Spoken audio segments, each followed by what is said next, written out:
Warning. Some of the swears in this video are not censored. I also talk about death, which I know for some people can be uncomfortable, so if you're a person that's uncomfortable with talking about death, click off this video. Also, I do refer to the devil as the S word in this video. Also, if you're a Christian, I may offend you with this video. But if you're still watching, then you want to watch the video, so enjoy. And then his wife and daughter's ashes were forged onto his skin. That's why he's whiter than a woman at a Starbucks ordering a caramel macchiato.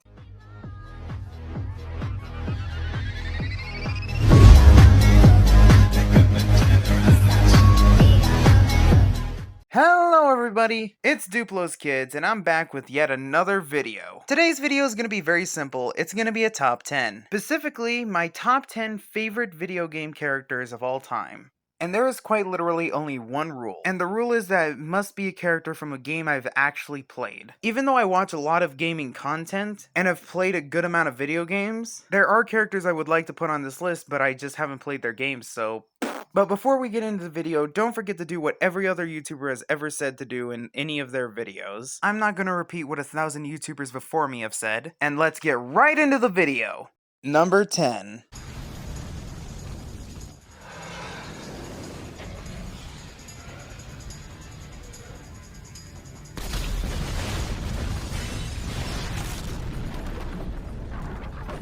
Trevor Phillips from Grand Theft Auto 5. There's not that much to say about him, he's just a complete lunatic, and I love it. And there's no rhyme or reason of why he's a lunatic, he's just a flat-out f***ing lunatic. A dude that does what he wants when he wants. He's a simple character, but a character I do like. And that's simply why he's number 10.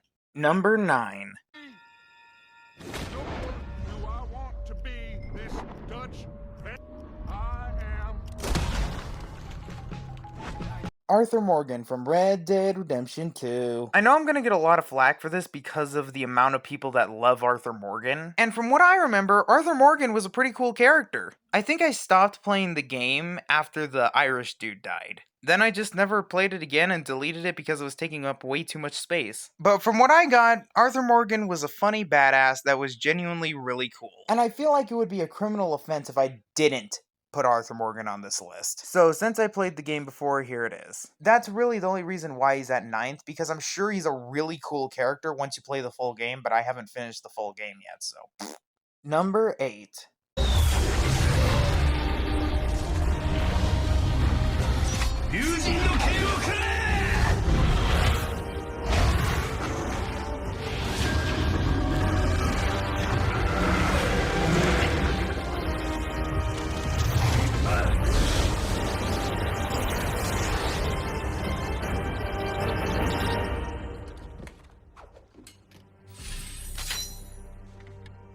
Genji from Overwatch. And I know what you're thinking, why would you even dare put an Overwatch character on this list? I like the game, okay? And honestly, if I had Wi-Fi, you'd most likely see some Overwatch gameplay videos. And Genji, while being one of the hardest characters to play in the game, is an amazing character story-wise. And for a game that mainly focuses on its story, it weirdly has a really cool lore behind it. Especially this man right here, it's basically like, what if Star Wars and ninjas had a baby? And he's basically what if Anakin was still alive after he got turned back to the light by Luke. He was quite literally almost killed by his brother, had cybernetic enhancements put on his body, and he was completely evil and full of hate and anger, and now is a calm, cool, and collected dude. And his character in general is just really cool. Like, he's witty, but he's calm at the same time. He's funny, but elegant at the same time. Like, it's extremely weird that a multiplayer game actually put this much effort in its characters. Genji's flat out just a really cool character. And if there was an entire game centered around playing as Genji, I would play it. And that's why Genji's number 8.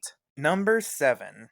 Well, Kelly, it seems that fate has brought us together again. Fate and, of course, my overwhelmingly handsome good looks. That's right. Here it comes. Boom!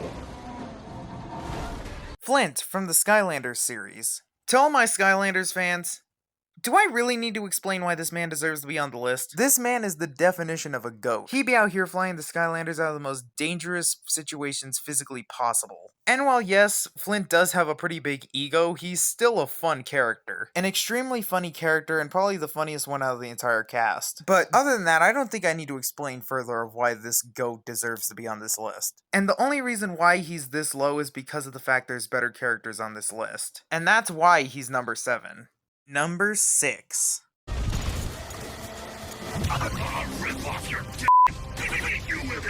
Emmett from Evolve. Now, I'm sure you're like, what the hell is Evolve? I highly advise you look it up. It's a really fun game. One of the first video games I've ever played, and whenever it fully downloads and I get the chance to play it again, I am doing a full game review on it. But for the people that know what Evolve is, they know who Emmett is. Emmett is a medic-type hunter that is a robot that's meant to heal you in battle, and he's supposed to be nice and thoughtful. But if you couldn't tell from the intro clip, there's a glitch in him that makes him super highly aggressive and very toned to swear, and say things like, "I'll rip your dick off and beat you with it," which is just absolutely funny, and his interactions with the other hunters are just as funny. Like, genuinely, the reason why he's on this is because of how funny he is. He is easily one of the funniest hunters, and that's saying a lot, because there's a lot of funny hunters in this game. And that's why Emmett's number 6. He's extremely funny. Number 5.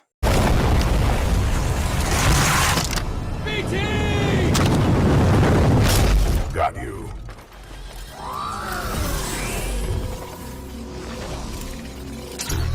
BT7274 from Titanfall 2. He was easily the best character in that game, and he's the character they killed off, of course. He was the definition of a ride or die. He was ready to protect Jack to the very end. The GOAT of Titanfall 2. My thing is that he sacrifices himself 3 times, and 2 of those times he died. Now that does show how much of a G BT is, but at the same time, once you kill off a character more than once, it just doesn't have the same impact as the first time. BT's still a badass and a G, but he just didn't get me emotionally invested. That's why he's number 5. He's a great character, but not the greatest. Number 4.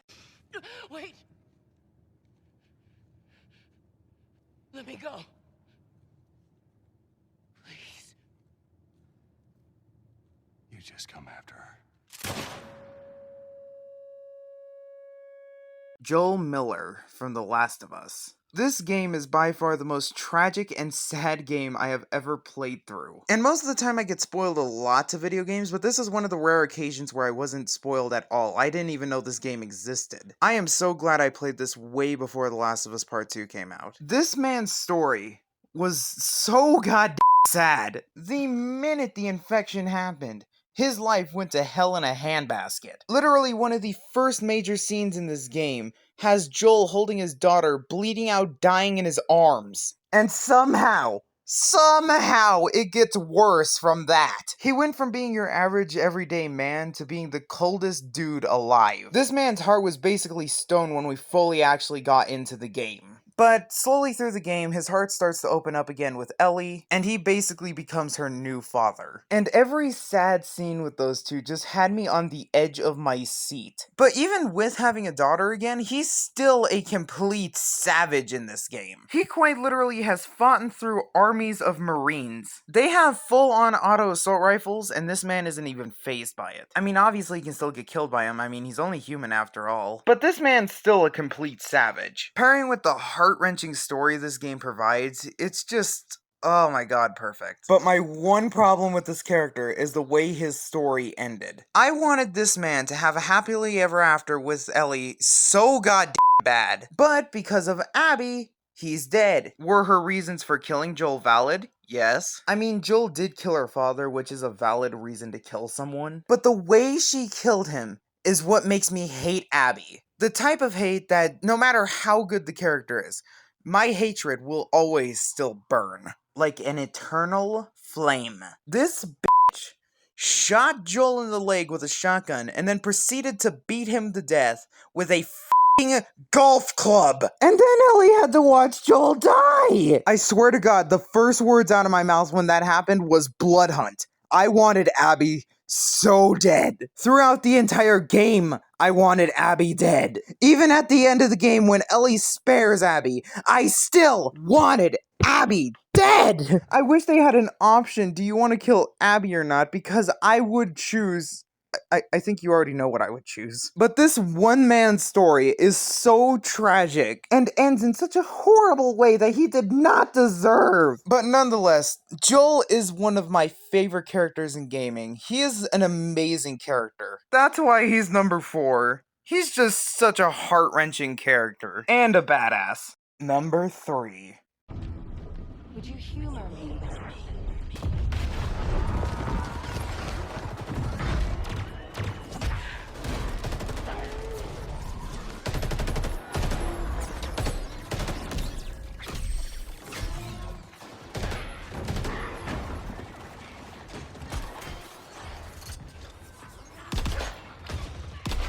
John 117, or better known as the Master Chief, from the Halo franchise. It would be a crime not to have the Master Chief on the list. Honestly, Master Chief's a valid number 1 on any list. Why do you think he's in the thumbnail? He is just that goated of a character. He has an extremely sad backstory with some serious trauma behind him, but he's a complete badass nonetheless. And he has quite literally fought in armies on his own. Chief is the definition of a one-man army. And the only reason he's not number 1 is because of 2 things. First off, I like the other characters better. And my first introduction to really looking into Chief's character was in Halo 5, which was the first Halo game I played.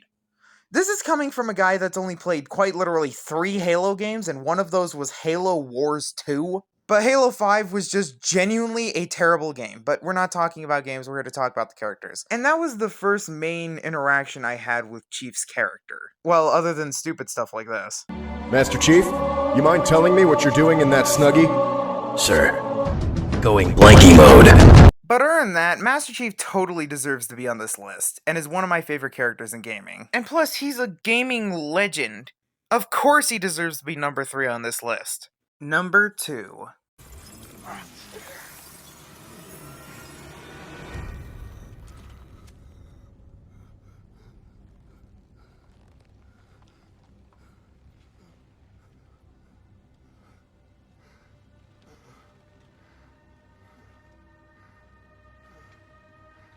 Kratos from the God of War franchise. Just like with Master Chief, it would be criminal to not have Kratos on this list. Kratos started out as one of the most hate-driven characters ever made. His whole thing was hate, revenge, and anger, and making every motherfucker in his path his op. But that was Greek Kratos. North's Kratos is very different. North's Kratos has already killed all of the gods. He has quite literally wiped out Greece at this point. But now he's in a brand new land with brand new gods, aka North's mythology. And now instead of being driven by hate and anger, he's driven by his family, and the ones he cares about. But the difference between each era of Kratos is that Greek Kratos was a lot more kill first, ask questions later. While North's Kratos is a lot more diplomatic. He doesn't instantly go to violence. He tries to reason with the person, and if they push him far enough, then he will definitely put them in the dirt. Another thing I really like about Kratos is that he learned from his past and now knows revenge isn't always the way. And also, people can make a change. And the only time he really only throws that out of the window is when his family's in danger. If you are trying to hurt Atreus,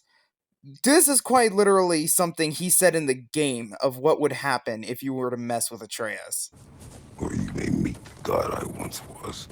You do not mess with Kratos' kid. It will quite literally be the end of your life. North's Kratos is the definition of fuck around and find out. And again, Kratos is another very tragic character when you think about what he's been through. He was quite literally forced to murder his own family. And then his wife and daughter's ashes were forged onto his skin. That's why he's whiter than a woman at a Starbucks ordering a caramel macchiato. And to add on to that, he's a Spartan. And just for reference, the training to be a Spartan nowadays would be considered torture.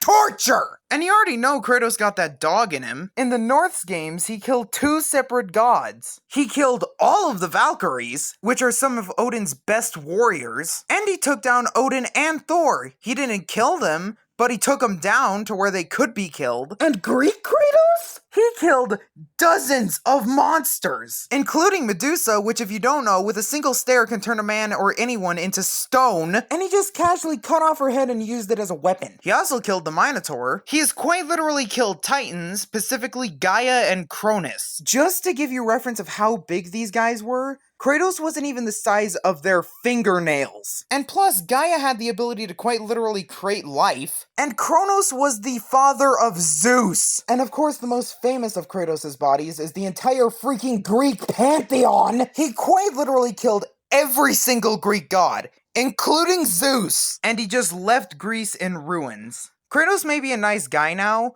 but he's still the mofo who took down an entire pantheon of gods. Why do you think his nickname is the Ghost of Sparta? And that's why he's one of my favorite gaming characters of all time. Because now he knows what mercy is, and he's a very caring person that if you mess with his family, you're gonna be put in the ground. But at the same time, Greek Kratos is a dog. He will put you in the dirt just for looking at him funny. And the only reason why he's not number one is because the character I picked for number one I just love too much. I'm sorry, I just like him way more than I like Kratos. Even though I still absolutely adore the God of War. And that's exactly why Kratos is my second favorite gaming character of all time. Before my number one, here's some of my honorable mentions. Isaac Clarke from Dead Space. An amazing character I would have on the list, but I haven't played a Dead Space game, so I can't have him on the list. Nonetheless, still an amazing character and deserves a mention. Scorpion from Mortal Kombat. Another amazing character with a tragic backstory, but I like Trevor more. So consider Scorpion my 11th pick. And finally, Jack Cooper from Titanfall 2. Honestly, I was planning to put Jack instead of BT, but BT was the better character, so I did BT instead. But he definitely still deserves a mention.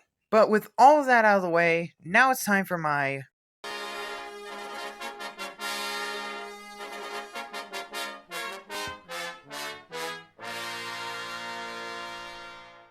number one.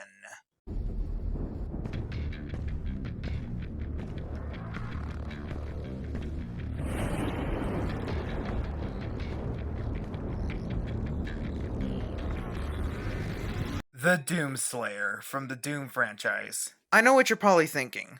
Why would I put the most non-story based character of all gaming history on this list? Especially as my number one. My rebuttal to that is...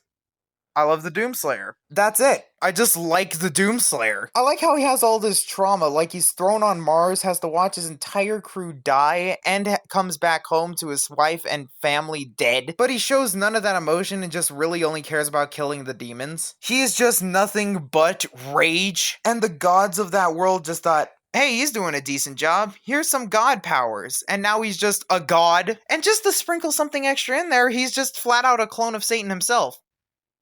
He's just quite literally a clone of Satan. Also in this world, Satan's God, but he was betrayed by everyone and forced to go to hell. So that means the Doomslayer is a clone of God and Satan. And because of the fact he's a clone, he's kind of a representation of Jesus Christ. And I'm not the only one that noticed this.